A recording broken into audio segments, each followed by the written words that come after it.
GPT-4 has landed and it's mind-blowing. Let me take you through its incredible capabilities but also its limitations. It was trained for 6 months on Microsoft Azure supercomputer and it is amazingly creative and reliable than previous model GPT 3.5. And now it can handle many different types of instructions. The biggest change here is that it is multimodal, meaning it accepts not only inputs but also images, and after understanding them, it gives a detailed analysis. Some of the amazing examples that were presented by Greg, who is president and co-founder of OpenAI. He uploaded a screenshot of his Discord chat and GPT-4 was able to describe the image in explicit detail. He then uploaded a screenshot of quick mockup sketch and asked GPT-4 to turn it into a colorful website, and it produced working JavaScript from hand-drawn mockup to a working website almost instantly. Pretty amazing, huh?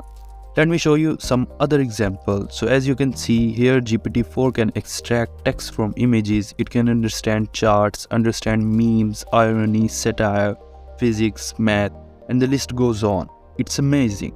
Now let's look at another example that Greg gave us, that how he was able to build a product with GPT-4. So he asked it to write a Discord bot and it spit it out, right? But Greg tested it and it returned an error, but he then explained to the bot the error that was presented, and through a series of plain language questions, Greg was able to find the solution to the error and implement the bot.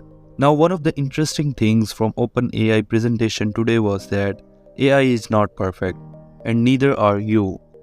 I have the similar mindset regarding this, that AI replacing human is a little bit misguided conversation.